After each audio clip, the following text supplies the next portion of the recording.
Anyway, and then you would move on to developing learning experience. So how are you going to, you want them to learn how to communicate better. That's one of the objectives of the training. Well, what kind of experience are we going to put together? For example, this experience, had we run through it, would have been you taking, I want you to understand instructional modeling.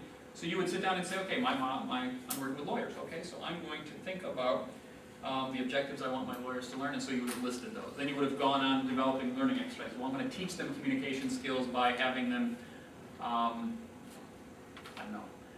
I'm going to give them difficult topics and make them talk about it, or I'm going to have them deliver bad news and have to do it in a way that's empathetic, and here's how we're going to define that. And then finally you would come up with some sort of evaluation tool for your program.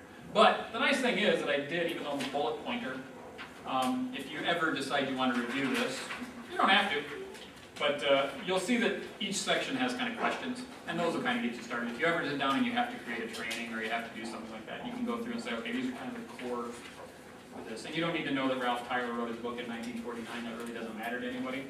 You don't need to know that the ADDIE model has no true creator, that everybody just keeps stealing it. We don't know who actually made it. So you don't have to know any of that. Add-on, what do they call it, ADDIE? It's the ADDIE. So it's like analyze, analyze, design, develop, implement, evaluate. So just, Smart goals, specific, measurable. I know, I love SMART goals. Yeah. Other than that, I think we're done. I have to sign stuff for you, don't I? For those of you who need credit, I'm going to turn this off because we're done.